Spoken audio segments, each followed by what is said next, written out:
പ്രാർത്ഥിക്കാം. കർത്താവെ, സ്തുതിക്കുന്ന ദൈവമേ, സ്തോത്രം ചെയ്യുന്നു കർത്താവെ. ഈ സന്ധ്യാസമയത്ത് അങ്ങയുടെ കൃപാദത്തിലായിരിക്കാൻ തക്കണം അടിയങ്ങൾക്ക് ഓരോരുത്തർക്കും ഈ അവസരം നൽകിയതിനായി സ്തോത്രം ചെയ്യുന്നു കർത്താവെ. അങ്ങയുടെ വചനവുമായി അടിയൻ നിൽക്കുന്നുണ്ട്. പരിശുദ്ധാത്മാവെ, അടിയനിൽ കൂടെ സംസാരിക്കണമേ, അങ്ങയുടെ ദിനത്തോട് സംസാരിക്കണമേ എന്ന് പ്രാർത്ഥിക്കുന്നു കർത്താവെ. വചനത്തിൻ്റെ മർമ്മങ്ങളെ തിരിച്ചറിയുവാനുള്ള കൃപ അടിയങ്ങൾക്ക് നൽകണമേ എന്ന് പ്രാർത്ഥിക്കുന്നു. അടിയനെ താഴ്ത്തിയേൽപ്പിക്കുന്നു. സകല മഹത്വം യേശു കർത്താവിൻ്റെ നാമത്തിൽ തന്നെ. ആമേൻ. ഹല്ലേലൂയ. ഇന്നത്തെ നമ്മൾ 2-3 വേദഭാഗങ്ങൾ ഇന്ന് നാം വായിച്ചു കേട്ടു. ആദ്യമായിട്ട് ഈ വചനത്തെ ഇതിൻ്റെ ഒരു മനസ്സിലാക്കാനായിട്ട് നമുക്ക് കൂടുതൽ സമയം വേണം. എങ്കിലും നിശ്ചിത സമയത്തിനുള്ളിൽ തന്നെ കിട്ടുവാനായിട്ട് കർത്താവിൽ ശരണപ്പെടുകയാണ്. ഈ അവസരം തന്ന അച്ഛനും ഇതിൻ്റെ ചുമതലക്കാർക്കുമെല്ലാം ഞാൻ എൻ്റെ നന്ദിയും സ്നേഹവും അറിയിക്കുന്നു. ദൈവനാമം മഹത്വീകരിക്കപ്പെടട്ടെ. Praise the lord. ഹല്ലേലൂയ. നമ്മൾ 3 വചനഭാഗങ്ങൾ ഇന്ന് കേട്ടു. അതായത് ആദ്യത്തേത് ഹോശേയ പ്രവചനത്തിൽ നിന്നുള്ളത്, അത് കഴിഞ്ഞിട്ട് എഫേസ്യ ലേഖനത്തിൽ നിന്നും, പിന്നീട് വിശുദ്ധ യോഹന്നാൻ്റെ സുവിശേഷം 3-ാം അധ്യായത്തിൽ. അപ്പോൾ ഇന്നത്തെ നമ്മുടെ തീം എന്താണെന്ന് വെച്ചാൽ, ഇന്നത്തെ വിഷയം എന്താണെന്ന് വെച്ചാൽ, സഭ കർത്താവിൻ്റെ മണവാട്ടി, അതായത് മണവാട്ടിയായ സഭ. അപ്പോൾ നമ്മൾ ഈ നൊയമ്പ് കാലത്ത് നമ്മളെ തന്നെ, അതായത് നമ്മൾ മണവാട്ടിയാകുമ്പോൾ, വിവാഹം ഇതുവരെ ആയിട്ടില്ല, ആകാൻ പോകുന്നതേ ഉള്ളൂ, മണവാളൻ നമ്മളെ ചേർത്ത് കൊള്ളാനായിട്ട് എவ்விധം ഒരുങ്ങണം എന്നുള്ള ഒരു തയ്യാറെടുപ്പാണ് നമ്മുടെ ഈ നൊയമ്പ് കാലത്ത് പ്രത്യേകമായിട്ടും. എപ്പോഴും നമുക്കത് ആവശ്യമാണ്. എങ്കിൽ തന്നെയും സഭയായിട്ട് ഈ സമയമൊക്കെയും വേർതിരിച്ച് നമുക്ക് തന്നിരിക്കുകയാണ്. അതായത് ഒരു ക്രമത്തിലും ഡിസിപ്ലിനുമൊക്കെ കാര്യങ്ങൾ ചെയ്യേണ്ടതിന് വേണ്ടി. ഇനിയിപ്പോൾ സഭയോട് കൂടെ നമ്മളെല്ലാവരും സഭയുടെ അംഗങ്ങളാണ്. കർത്താവിൻ്റെ സഭ, കർത്താവിൻ്റെ മണവാട്ടിയായ സഭ, കർത്താവിൻ്റെ ശരീരമാകുന്ന സഭ, ഇങ്ങനെയൊക്കെയും നമുക്ക് പറയാം. അപ്പോൾ നാം എന്താണ്, നമ്മുടെ ചുമതല എന്താണ്, നാം എന്തായിരിക്കണം എന്നുള്ള കാര്യങ്ങളാണ് പ്രത്യേകമായിട്ടും നമുക്ക് ചിന്തിക്കേണ്ടിയിരിക്കുന്നത്.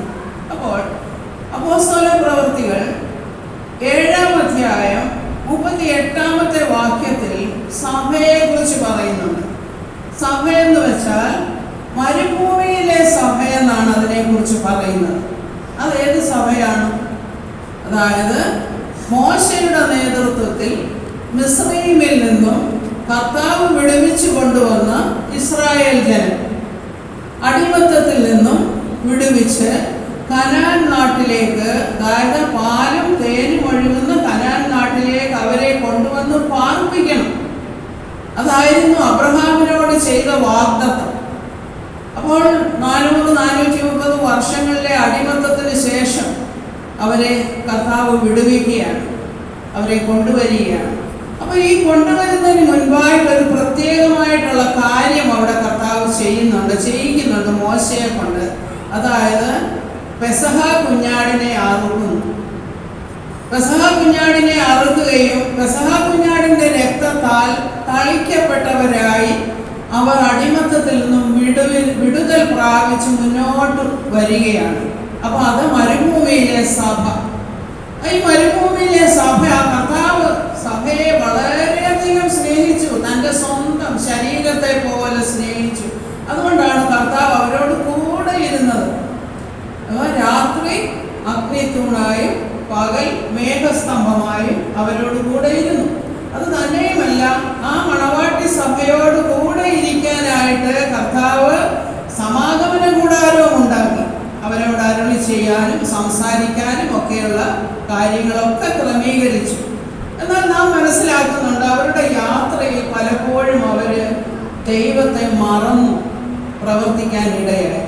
അപ്പോൾ അവരുടെ ജീവിതം ഇങ്ങനെ മുന്നോട്ട് വരും. എന്നാൽ അതിനെക്കുറിച്ച് സങ്കീർത്തനക്കാരൻ പറയുന്നത് 114-ാം സങ്കീർത്തനത്തിൻ്റെ 1-2 വാക്യങ്ങൾ ഇപ്രകാരം പറയുന്നു: ഇസ്രായേൽ മക്കൾ യാക്കോബിന്റെ പുത്രന്മാർ മിസ്രയീമിൽ നിന്നും വിടുവിക്കപ്പെട്ട് വന്നപ്പോൾ എന്താണ് സംഭവിച്ചതെന്ന് അവിടെ പ്രത്യേകമായിട്ട് പറയുന്നത്, ഇസ്രായേൽ അവൻ്റെ മന്ദിരവും യൂദ അവൻ്റെ സ്വന്തവുമായി തീർന്നു. വളരെ മനോഹരമായിട്ടുള്ള ഒരു സങ്കീർത്തനമാണ്.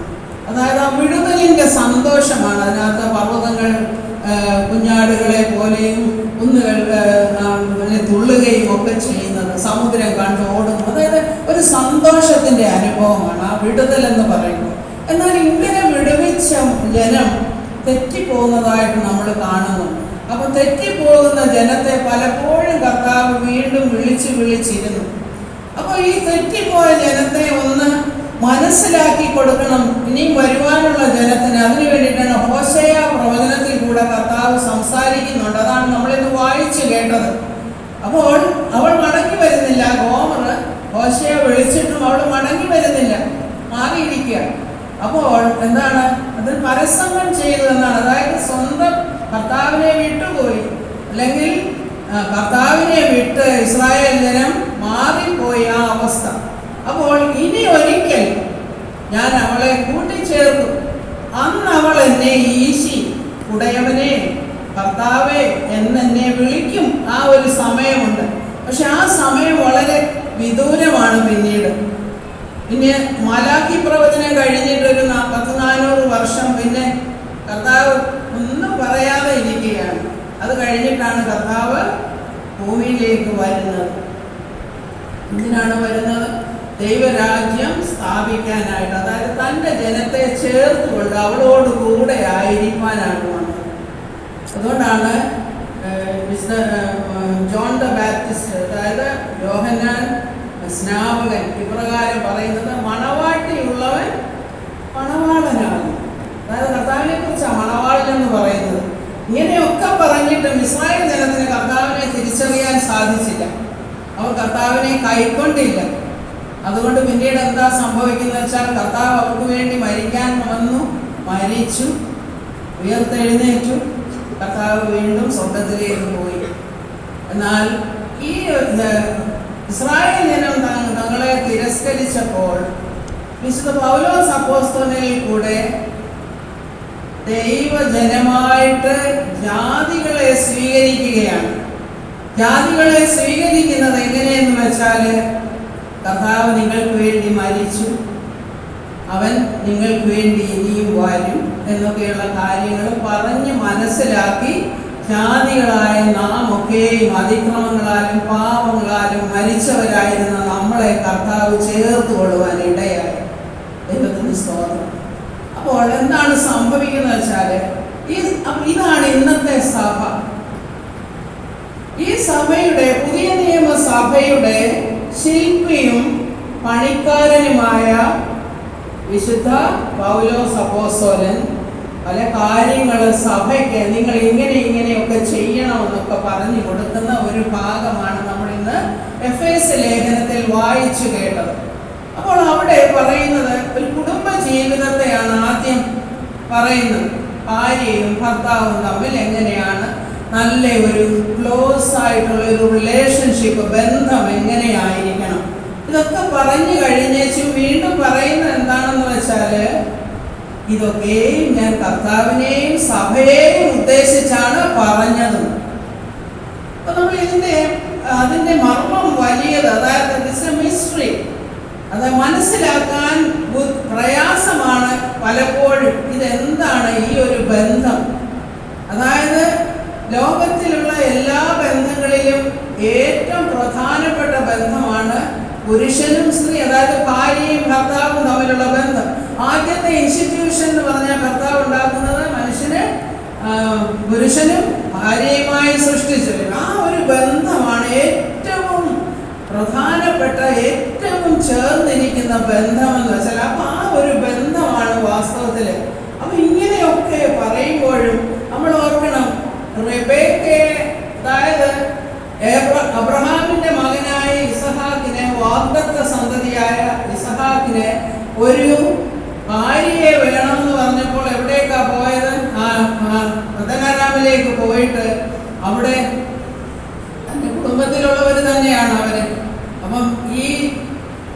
പെൺകുട്ടി, അതായത് റെബേക്ക, ഒന്നും അറിയുകയില്ല അവൾക്ക്. അവള് ഒരു ടീനേജറാണ്. അപ്പോൾ അവിടെ ചെന്ന് എലിയാസർ എന്നുള്ള ഭൃത്യൻ അവിടെ ചെന്ന് ഇസഹാക്കിനെ കുറിച്ചൊക്കെ സംസാരിച്ചു കഴിഞ്ഞപ്പോഴത്തേക്കും അപ്പം അവളെ വിവാഹം ചെയ്ത് കൊടുക്കണം, അതായത് തൻ്റെ യജമാനൻ്റെ മകൻ എന്നൊക്കെ പറയുമ്പോൾ ഈ പെൺകുട്ടി ഓൾറെഡി അവരിൽ നിന്നും ചില ആഭരണങ്ങളൊക്കെ സ്വീകരിച്ചു. കാരണം കേട്ടു ഈ കാര്യങ്ങളൊക്കെ, വളരെ ഇഷ്ടപ്പെട്ടു. അപ്പോൾ അമ്മയും അപ്പനും ഒക്കെ പറയുന്നുണ്ട്, അയ്യോ ബാലൻ ചെറുതാണല്ലോ, അവൾ കുറച്ചും കൂടെ ഒന്ന് താമസിച്ചിട്ട് പോയാൽ പോരെ എന്ന് പറയുമ്പോൾ അപ്പോൾ പറഞ്ഞു ആ പെൺകുട്ടിയോട് ചോദിച്ചു നോക്കും എന്ന് പറഞ്ഞു. അപ്പോൾ പെൺകുട്ടി എന്താ പറയുന്നത്, ഞാൻ റെഡിയാ പോകാനെന്ന്. അവൾ കണ്ടിട്ടുമില്ല, ഒന്നുമില്ല. എന്നിട്ട് പറയുന്നത് എന്താണ്, ഞാൻ റെഡി, ഞാൻ തയ്യാറാ പോകാൻ. അപ്പോൾ അവിടെ എന്താ സംഭവിക്കുന്നതെന്ന് വെച്ചാൽ അവളുടെ മണവാളനെ കുറിച്ച് കേട്ടു. അതാണ് റോമാലേഖനം 10:17 വാക്യം ഇപ്രകാരം പറയുന്നു, വിശ്വാസം കേൾവിയാലും കേൾവി ദൈവത്തിൻ്റെ വചനത്താൽ, അത് ക്രിസ്തുവിൻ്റെ വചനത്താലും വരുന്നു. അപ്പോൾ അവൾ കേട്ടു മണവാളനെ കുറിച്ച്. ഇതേ അവസ്ഥയിലാണ് നമ്മൾ കർത്താവിനെ കുറിച്ച് കേട്ടു. അതായത് അവൻ നമുക്ക് വേണ്ടി വന്നു, നമുക്ക് വേണ്ടി കാൽവറി യാഗമായിട്ട് തീർന്നു, അവൻ ഇനിയും വരും എന്നുള്ള ആ ഒരു പ്രത്യാശ. അപ്പോൾ ഈ പ്രത്യാശ എങ്ങനെയാണ്, ഈ വിശ്വാസം എങ്ങനെയാണ് വന്നത്? കേൾവി. എങ്ങനെ കേൾവി? വചനം കേട്ടാണ് ഇവൾ വിശ്വസിച്ചത്. ഇതേ കാര്യം തന്നെയാണ് നാമും ചെയ്യുന്നത്. എന്താണെന്ന് വെച്ചാൽ നമ്മൾ കേൾക്കുകയാണ് കർത്താവിനെ കുറിച്ച് നമ്മൾ ആരും ഡയറക്റ്റായിട്ട് കണ്ടിട്ടില്ല, എന്നാൽ അവനുണ്ട് എന്ന് നമുക്കറിയാം. അവൻ നമ്മുടെ ജീവിതത്തിൻ്റെ ഏറ്റവും പ്രധാനപ്പെട്ട ഭാഗമാണ്. നമ്മുടെ ജീവിതത്തിൻ്റെ എല്ലാ നന്മകളുടെയും സ്രോതസ്സാണ് അവനെന്നറിയാം. എന്നാൽ ഇതൊക്കെയാണെങ്കിലും നമ്മളിപ്പോൾ വിശ്വാസത്തോടെ കാത്തിരിക്കുകയാണ് നമ്മളുടെ മണവാളൻ വരാനായിട്ട്. അപ്പോൾ പുതിയ നിയമസഭ എന്താന്ന് വെച്ചാൽ നമ്മളിപ്പോൾ കാത്തിരിക്കുന്ന ഒരു മണവാട്ടിയായിട്ടാണ് നാം നമ്മെ തന്നെ ചിത്രീകരിക്കുന്നത്. അപ്പോൾ ഈ മണവാട്ടിയുടെ ജോലി എന്താണെന്ന് വെച്ചാൽ പൗലോസ് അപ്പോസ്തലൻ ഇപ്രകാരം പറയുന്നു. അനേക വാക്യങ്ങൾ ഞാൻ എടുത്തു വെച്ചിട്ടുണ്ട്, എങ്കിൽ തന്നെ സമയമില്ലാത്തതുകൊണ്ട് ഞാൻ ഇത്രയൊക്കെ അങ്ങ് വിട്ടു. ഇനി 2-3 വാക്യങ്ങൾ മാത്രം ഞാൻ അവിടെ എടുത്ത് ചെയ്യുകയാണ്. ദൈവത്തിന് സ്തോത്രം. അപ്പോൾ അതുപോലെ തന്നെ യെശയ്യാപ്രവചനം 54:5 പറയുന്നുണ്ട്, നിന്റെ സൃഷ്ടാവാകുന്നു നിന്റെ ഭർത്താവ്. ആ റിലേഷൻഷിപ്പ്, സൃഷ്ടാവാണെങ്കിലും നിന്റെ ഭർത്താവാണ് ഞാൻ. യഹോവ എന്നാകുന്നു അവന്റെ നാമം, ഇസ്രായേലിന്റെ പരിശുദ്ധനാകുന്നു നിന്റെ വീണ്ടെടുപ്പുകാരൻ. അതായത് നമ്മെ വീണ്ടെടുത്തു, അതിക്രമങ്ങളിലും പാപങ്ങളിലും മരിച്ചവരായിരുന്നു നമ്മെ അവൻ വീണ്ടെടുത്തു. ഇനി സർവ്വഭൂമിയുടെയും ദൈവമെന്ന് അവൻ വിളിക്കപ്പെടുന്നു. അവനാണ് നമ്മുടെ മണവാളൻ. അപ്പൊ അത് നമ്മൾ ഏറ്റവും പ്രത്യാശയോടെ ജീവിക്കുന്ന ഒരു സമയമാണിത്. അപ്പോൾ നാം എന്താണ് ചെയ്യണമെന്നുള്ളത് പൗലോസ് അപ്പോസ്തലൻ വീണ്ടും പറയുന്നുണ്ട്. എന്താ പറയുന്നതെന്ന് നോക്കിക്കേ. 2 കൊരിന്ത്യർ 11-ാം അധ്യായത്തിന്റെ 2-3 വാക്യങ്ങൾ ഇപ്രകാരം പറയുന്നുണ്ട്. 11-ന്റെ 2-3 വാക്യങ്ങൾ. ഞാൻ നിങ്ങളെ കുറിച്ച് ദൈവത്തിന്റെ എരിവോടെ എരിയുന്നു. ഞാൻ ക്രിസ്തു എന്ന ഏക പുരുഷന് നിങ്ങളെ നിർമ്മല കന്യകയായി ഏൽപ്പിപ്പാൻ വിവാഹ നിശ്ചയം ചെയ്തിരിക്കുന്നു. എന്നാൽ സർപ്പം ഹവ്വായെ ഉപായത്താൽ ചതിച്ചതുപോലെ നിങ്ങളുടെ മനസ്സ് ക്രിസ്തുവിനോടുള്ള ഏകാഗ്രതയും നിർമ്മലതയും വിട്ട് വഷളായി പോകുമോ എന്ന് ഞാൻ ഭയപ്പെടുന്നു. ഇതാണ് പൗലോസ് അപ്പോസ്തലനെ ഏൽപ്പിച്ചിരിക്കുന്ന ജോലിയായിരുന്നു. എന്താണ് ജോലി? തൻ്റെ സഭയെ പണിയാനായിട്ട് കർത്താവ് ഏൽപ്പിച്ചിരിക്കുക. അതുകൊണ്ടാണ് ആ പൗലോസ് അപ്പോസ്തലൻ ഇത്രയധികം വിഷമം ആരെക്കുറിച്ച് ചിന്തിക്കുമ്പോൾ, സഭയെക്കുറിച്ച് ചിന്തിക്കുമ്പോൾ, എന്താണ്, ഞാൻ ക്രിസ്തുവിന് വേണ്ടി നിങ്ങളെ ഒരുക്കുകയാണ്. അതായത് ക്രിസ്തു എന്ന ഏക പുരുഷന് നിങ്ങളെ എങ്ങനെയാണ് ഏൽപ്പിക്കാൻ ഞാൻ ആഗ്രഹിക്കുന്നത്? നിങ്ങൾ അതുവരെയും, അവൻ വരുന്നതുവരെയും നിങ്ങൾ നിർമ്മല ജീവിതം നയിക്കണം. ക്രിസ്തുവിൽ നിങ്ങൾ ഏകാഗ്രചിത്തരായിരിക്കണം.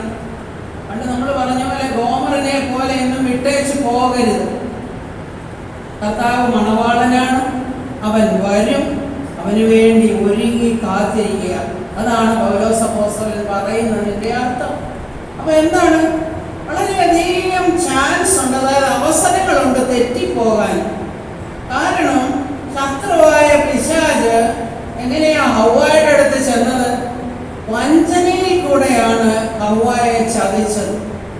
അപ്പൊ അവൾക്കും കുറച്ച് കുഴപ്പമുണ്ടായിരുന്നു. കാരണം കർത്താവ് പറഞ്ഞത് മുഴുവൻ വിശ്വസിച്ചില്ല. അതുകൊണ്ടാണല്ലോ അങ്ങനെ സംഭവിച്ചത്. അപ്പോൾ പറയുന്നു ഹവ്വായെ എങ്ങനെ ചതിച്ചു? അത് ഇവിടെ പ്രത്യേകമായിട്ട് ഉപായത്താൽ ചതിച്ചു. ഉപായത്താൽ ചതിച്ചതുപോലെ നിങ്ങളുടെ മനസ്സ് ക്രിസ്തുവിനോടുള്ള ഏകാഗ്രതയും നിർമ്മലതയും വിട്ട് വഷളായി പോകുമോ എന്ന് ഞാൻ ഭയപ്പെടുന്നു എന്നാണ് പറഞ്ഞത്. ഭയക്കേണ്ടതായ കാര്യമാണ്. നമ്മളും ചിന്തിച്ചാൽ ഉൽപ്രാപണത്തിൽ നാം എടുക്കപ്പെട്ടില്ലെങ്കിൽ വലിയ കഷ്ടത, പിന്നെ ഒരു രക്ഷയുമില്ല, വലിയ ബുദ്ധിമുട്ട്. അപ്പൊ ഇപ്പം നമ്മുടെ മണവാളിന് വേണ്ടി ഒരുങ്ങുക, എപ്പോൾ വന്നാലും റെഡി ആയിരിക്കുക. ഇനിയിപ്പോൾ നമ്മൾ ജീവിച്ചിരിക്കുന്ന സമയത്തല്ല, ഇപ്പം ഒന്നും ചിന്തിക്കേണ്ട, റെഡി ആയിരിക്കുക. അത് നമുക്ക് പറഞ്ഞിട്ടുള്ള കാര്യമാണ്, പുതിയ നിയമസഭയ്ക്ക് പറഞ്ഞിട്ടുള്ള കാര്യമാണ്. നമ്മൾ റെഡി ആയിട്ടിരിക്കുക എന്നാണ്. എന്നാൽ ഈ പ്രാകൃത മനുഷ്യൻ, അതായത് 1 കൊരിന്ത്യർ 2:14 പ്രകാരം പറയുന്നു, എന്നാൽ പ്രാകൃത മനുഷ്യൻ ദൈവാത്മാവിന്റെ ഉപദേശം കൈക്കൊള്ളുന്നില്ല, അത് അവന് ഭോഷത്വമാകുന്നു. ആത്മീയമായി വിവേചിക്കേണ്ടതാകയാൽ അത് അവന് ഗ്രഹിപ്പാൻ കഴിയുന്നതല്ല. എന്താണെന്ന് വെച്ചാൽ, എന്താ ഈ പ്രാകൃത മനുഷ്യൻ എന്ന് വെച്ചാൽ? പ്രകൃതിയാലുള്ള, അതായത് നാച്ചുറൽ. നമ്മൾ ആ നാച്ചുറലിൽ നിന്നുള്ള നമ്മളൊന്ന് ഉയരണം. നമ്മൾ അല്പം സൂപ്പർ നാച്ചുറൽ ആയാലേ പറ്റത്തുള്ളൂ. നാച്ചുറലായിട്ട് നമ്മളിവിടെ ജീവിക്കുകയാണ്. അപ്പോൾ തന്നെയും ശമൂവേൽ ബാലൻ പറഞ്ഞ പോലെ കർത്താവെ അരുളി ചെയ്യണമേ, ഞാൻ കേൾക്കുന്നു എന്ന് പറയുന്നതാണ്. എപ്പോഴും കർത്താവിൻ്റെ വചനത്തിനായി കാതോർത്ത്, അല്ലെങ്കിൽ അവൻ്റെ കാഹളത്തിനായി കാതോർത്ത് പാർക്കേണ്ട ഒരു സമയമാണിത്.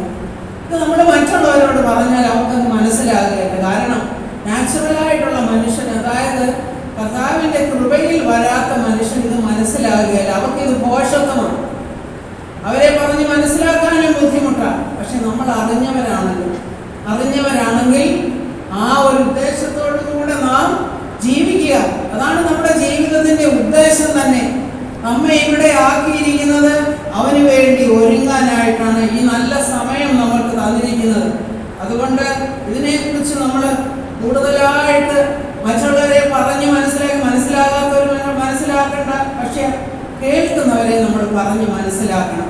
അവരും രക്ഷിക്കപ്പെടുവാൻ ഇടയാകണം. അപ്പൊ നമ്മുടെ ജീവിതത്തിലോ നമ്മൾ കുറേ കാര്യങ്ങൾ നമ്മൾ ചെയ്യേണ്ടതായിട്ടുണ്ട്. എങ്ങനെ? കർത്താവ് വിശുദ്ധനാകൊണ്ട് നാം വിശുദ്ധിയിൽ ജീവിക്കാൻ വിളിക്കപ്പെട്ടവരാണ്. ആ വിളി അത് അവിടെ കർത്താവ് വിശുദ്ധനാണ്. എൻ്റെ മണവാളൻ വിശുദ്ധനായതുകൊണ്ട് അവനോട് ചേരുവാൻ ഞാൻ കാംക്ഷിക്കുന്നത് കൊണ്ട് അതങ്ങനെ തന്നെ എനിക്ക് പ്രാപിച്ചെടുക്കണമെന്നുള്ള ഉദ്ദേശത്തോടു കൂടി വേണം നമ്മൾ ജീവിക്കാൻ. സങ്കീർത്തനങ്ങൾ 45 പറയുന്നുണ്ട്, വിവാഹ സംഗീതമാണ്. അതിനകത്ത് പറയുന്നുണ്ട്, അല്ലയോ കുമാരി കേൾക്ക, നോക്കുക, ചെവി ചായ്ക്കുക. എന്താണ് പറയുന്നത്? നിന്റെ സ്വന്തക്കാരെയും നിന്റെ പിതൃഭവനത്തെയും നീ മറക്കുക. അതായത് കഴിഞ്ഞ ജീവിതമൊക്കെ നീ മറക്കുക. നിന്നെ ഇപ്പോൾ ഞാൻ വിവാഹത്തിന് കന്യകയായിട്ട് ഒരുക്കാനായിട്ട് നിർത്തിയിരിക്കുകയാണ്. അതുകൊണ്ട് നീ അതിലേക്ക് തിരിഞ്ഞു വരിക. അപ്പോൾ നിന്റെ ആ ഒരു ഏകാഗ്രതയും നിർമ്മലതയും നിന്റെ മണവാളന് വേണ്ടിയിട്ടുള്ളതാണെങ്കിൽ അടുത്ത വാക്യം പറയുന്നത്, അവൻ നിന്റെ സൗന്ദര്യത്തെ ആഗ്രഹിക്കും. എന്താണ് നമ്മുടെ സൗന്ദര്യം? ഫിസിക്കലായിട്ടുള്ള സൗന്ദര്യമൊന്നുമല്ല, നമ്മുടെ അകമേയുള്ള മനുഷ്യന്റെ സൗന്ദര്യം. ആ സൗന്ദര്യം നമ്മൾ കാത്തു സൂക്ഷിക്കാനായിട്ട് നാം ഏറ്റവും അധികം, കാരണം ഈ ലോകത്തിൽ ജീവിക്കുമ്പോൾ സ്വല്പം ബുദ്ധിമുട്ടാണ് അങ്ങനെയുള്ള കാര്യങ്ങൾ. ബുദ്ധിമുട്ടാണെങ്കിൽ തന്നെയും ഒരു വലിയ തേജസ്സിനെ പ്രാപിപ്പാനായിട്ട് നാം ഒരുങ്ങണം. നമ്മുടെ രക്ഷ നമുക്ക് സൗജന്യമായി ലഭിച്ചിരിക്കുക. എന്നാൽ ശുദ്ധീകരണ പ്രക്രിയ എന്ന് പറയുന്നത് ദിവസവും മുന്നോട്ട് പോകുന്നതാണ്. ആ ശുദ്ധീകരണത്തിന് ശേഷം എന്താണ് സംഭവിക്കുന്നതെന്ന് വെച്ചാൽ ഒരു തേജസ്കരണമുണ്ട്. ആ തേജസ്കരണം പ്രാപിച്ചാൽ മാത്രമേ തേജസ്സിന്റെ കർത്താവിന്റെ കൂടെ ഇരിക്കാൻ നമുക്ക് സാധ്യമാകുകയുള്ളൂ. അപ്പോൾ നമ്മുടെ ജീവിതത്തെ നമ്മൾ എത്രമാത്രം ക്രമീകരിക്കണമെന്നുള്ളതാണ്. അതുകൊണ്ടാണ് ഇവിടെ പറയുന്നത്, നമ്മൾ വായിച്ച പ്രധാനപ്പെട്ട 2 വാക്യങ്ങൾ എന്താണെന്ന് വെച്ചാൽ എഫേസ്യ ലേഖനം 5:26 27 വാക്യങ്ങൾ ഇപ്രകാരം വായിക്കുന്നു: അവനവളെ വചനത്തോടു കൂടിയ ജലസ്നാനത്താൽ വെടിപ്പാക്കി വിശുദ്ധീകരിക്കേണ്ടതിനും കറ, ചുളുക്കം മുതലായതൊന്നുമില്ലാതെ സഭയെ ശുദ്ധയും നിഷ്കളങ്കയുമായി തനിക്ക് തന്നെ തേജസ്സോടെ മുൻനിർത്തേണ്ടതിനും തന്നെത്താൻ അവൾക്ക് വേണ്ടി ഏൽപ്പിച്ചു കൊടുത്തു. ഇതാണ് നമ്മുടെ കർത്താവ്. അപ്പൊ എന്താണ് നമ്മൾ ചിന്തിക്കേണ്ടതെന്ന് വെച്ചാൽ, നമ്മളെ വചനത്താൽ അവൻ വെടിപ്പാക്കി. ഇപ്പൊ നമ്മൾ ഈ വചനം കേൾക്കുന്ന വചനത്തിന് നമ്മളെ ശുദ്ധീകരിക്കാനുള്ള ശക്തിയുണ്ട്. വിശുദ്ധ യോഹന്നാന്റെ സുവിശേഷം 15-ാം അധ്യായം 3-ാമത്തെ വാക്യം ഇപ്രകാരം പറയുന്നു: നിങ്ങൾ കേട്ട വചനത്താൽ നിങ്ങൾ ശുദ്ധിയുള്ളവരാകുന്നു.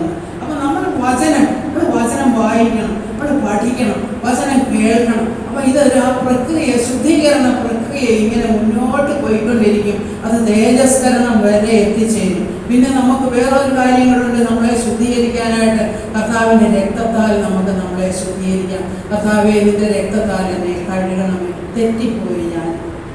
ജഡത്തിന് സാധിക്കാത്തതിനെ സാധിക്കാനായിട്ടാണ് അവൻ നമുക്ക് വേണ്ടി മരിച്ചത്. അപ്പോൾ ന്യായപ്രമാണം കൊണ്ടൊന്നും സാധിക്കുകയില്ല.